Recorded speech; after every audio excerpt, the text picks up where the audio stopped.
రేవంత్ రెడ్డి గారు event manager లాగా మారిపోయిండు. ఇవాళ ఫుట్బాల్ ఏదో మెస్సీ ఫుట్బాలు, సింగరేణిలో కోటలు బాగు చేయడానికి పైసలు లేవు. సింగరేణిలో అప్పులు తెచ్చుకుంటే తప్ప జీతాలు లేని పరిస్థితి ఉంటే సింగరేణి నుంచి 100 కోట్ల రూపాయలు ఖర్చు పెట్టి 70 కోట్ల రూపాయలు ఆయనకి ఇచ్చి ఒక క్రికెట్ స్టేడియంని దాన్ని మార్చి కోట్ల రూపాయలు ఖర్చు పెట్టి ఎంసీహెచ్ఆర్డీలో తన ఫుట్బాల్ ట్రైనింగ్ కోసం ఒక గ్రౌండ్ తయారు చేసుకొని దానికి కోట్ల రూపాయలు ఖర్చు పెట్టి ఇలా 100 కోట్ల రూపాయలు సింగరేణి డబ్బులు ఖర్చు పెట్టి సింగరేణి కార్మికులకి కోటలు బాగు ఏమి పైసలు లేవు. కానీ రేవంత్ రెడ్డి గారికి మాత్రం తన ఈవెంట్ మేనేజ్మెంట్ కోసం మాత్రం 100 కోట్లు ఖర్చు పెట్టడం అనేది ఇలా ఉత్తర తెలంగాణ ప్రజానికం అంతా కూడా ఏవేగించుకుంటున్నారు. రెండవది, ఎక్కడ కూడా ఏ ఊరికి పోయినా ఒకటే అంటున్నారు, భర్తకు పెన్షన్ ఉంటే భర్త చనిపోతే భార్యకు వస్తుంది తప్ప భార్యకు వయసు మిగిలినా కూడా పెన్షన్ వస్తలేదు. 3 రకాల పెన్షన్లు, అసలు హ్యాండిక్యాప్డ్ వాళ్ళకి సర్టిఫికేట్లు ఇచ్చిండ్రు, అప్లోడ్ చేసినంత వరకు పెన్షన్ లేవు. ఇవాళ భర్తలు చనిపోయిన అనేక మంది వాళ్ళకు పెన్షన్ లేవు, కొత్తగా పెట్టుకున్న వాళ్ళకు పెన్షన్ లేవు. 4,000 రూపాయలు 6,000 రూపాయలు దేవుడెరుగు, కానీ ఉన్నదాన్ని కూడా ఇస్తలేరు.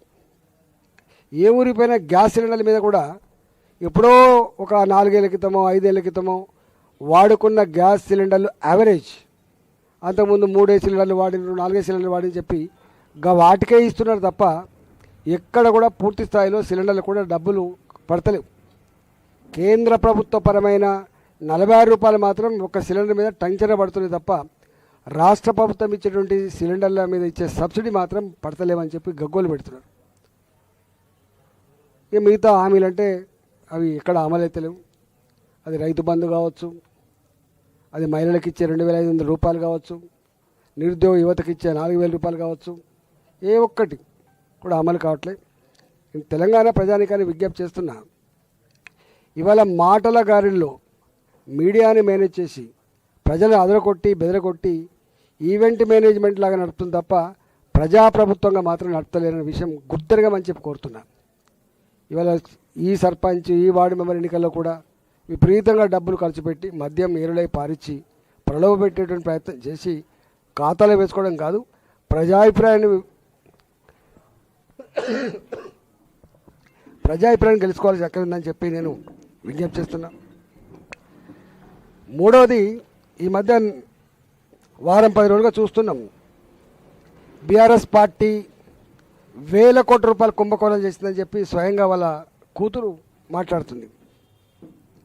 లేదు లేదు, మీ భర్తనే ఆనాడు కేసీఆర్ బిడ్డగా అల్లుడిగా మీరే చేస్తున్నారని చెప్పి పడుతున్నాడు.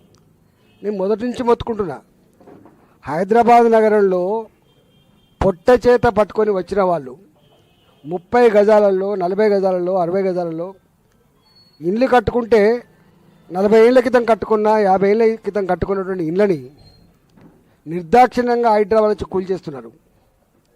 వాళ్ళు కట్టుకున్న ఆశల సౌదాన్ని కూల్చేస్తున్నారు. మరి పేదల పట్లనేమో న్యాయం ఉంది. ఇప్పుడు మనం చూస్తున్నాం, పెద్దలేమో 2,000 కోట్ల రూపాయల భూములు, 3,000 కోట్ల రూపాయల భూములు, 5,000 కోట్ల రూపాయల భూములు, మరి గిన్ని ఆరోపణలు వస్తున్నా కూడా మరి ప్రభుత్వం ఏం చేస్తున్నట్టు ప్రజలు ఆలోచించమని చెప్పి కోరుతున్నాం. మేము మొదటి నుంచి మొత్తుకుంటున్నాం, పేదలకు ఒక న్యాయం, పెద్దలకు ఒక న్యాయం. ఇవాళ కొన్ని సందర్భాల్లో కోర్టులను కూడా మేనేజ్ చేసే ప్రయత్నం చేస్తున్నారు, మేనేజ్ చేస్తున్నారు. నా దగ్గర ఎల్లమ్మ బండి అని ఉంటుంది కుక్కడపల్లిలో, 97 ఎకరాల భూమి, అది ఎకరం 70 కోట్లు 80 కోట్లు ఉంటుంది, దాదాపు 7,000 కోట్ల రూపాయల భూమి.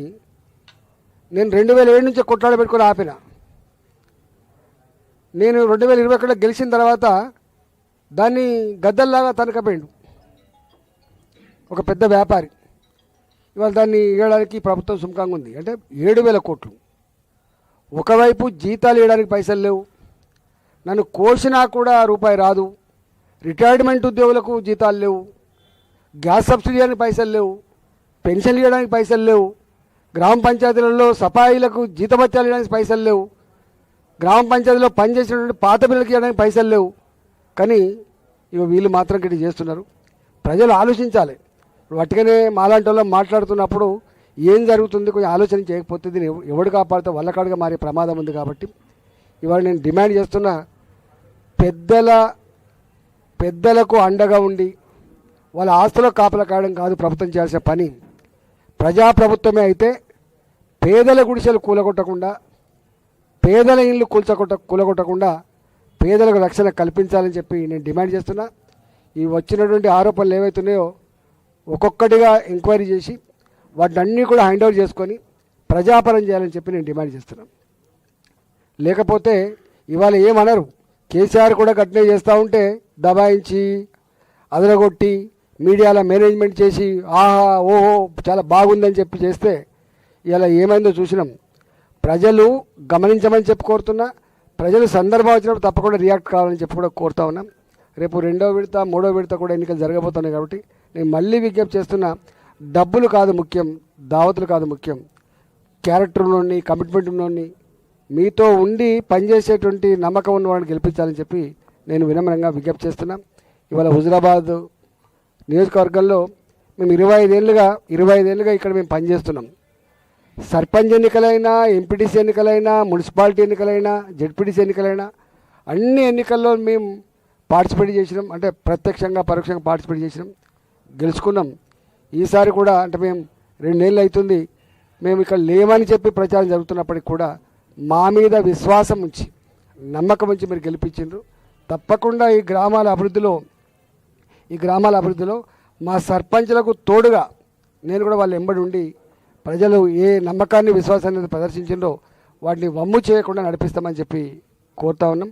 గెలిపించిన ప్రజానికానికి వాళ్ళకు ధన్యవాదాలు తెలియజేస్తూ, మరీ ముఖ్యంగా ఇవాళ కమలాపూర్ గ్రామం 2001 కోట్ల రూపాయలు ఖర్చు పెట్టిండ్రు. ఎవరెవరు ఖర్చు పెట్టిండ్రు, ఎక్కడి నుంచి వచ్చినాయి పైసలు ఆ లోతులోకి పోను. కానీ కమలాపూర్లో ఈటల గారిని ఈ సతీష్ పోటీ చేసినట్టో లేకపోతే ఇంకోటి పోటీ చేసినట్టు కాదు, ఇక్కడ ఓడగొట్టాలి ఈటలందరికీ ఇక్కడ సొంత ఊళ్ళోనే ఓడిపోయినటువంటి ఒక వార్త రాయించాలని చెప్పి చాలా ఉబలాట పడ్డరు.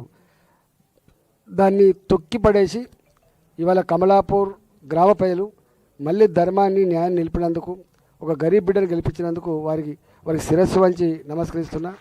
అదేవిధంగా గూడూరు కూడా పక్కపండే ఉంటుంది. ఇలా ఏదైనా డెవలప్మెంట్ కనబడుతుంటే ఆ గూడూరు దుబ్బల మీద కనబడుతుంది. పిచ్చి కుక్క లెక్క మాట్లాడి కొంతమంది అయితే ఏం చేసిండ్రు ఈటల గారు, ఎట్లా అయింది ఈటల గారు. మరి కేసీఆర్ అంతటా ఉన్నాడు ముఖ్యమంత్రి, ఎందుకో వేరే కాన్స్టిట్యూన్సీలో కాకపోయా. లోకల్గా ఉండేటువంటి నాయకుడు ఆయన యొక్క కమిట్మెంటు, ఆయన అర్హత మీద ఆధారపడి డెవలప్మెంట్ వస్తుంది తప్ప ముఖ్యమంత్రి వచ్చి అన్ని కాన్స్టిట్యూన్సీలు డెవలప్ చేసినా ఉండదు అనే జ్ఞానం కూడా లేదు.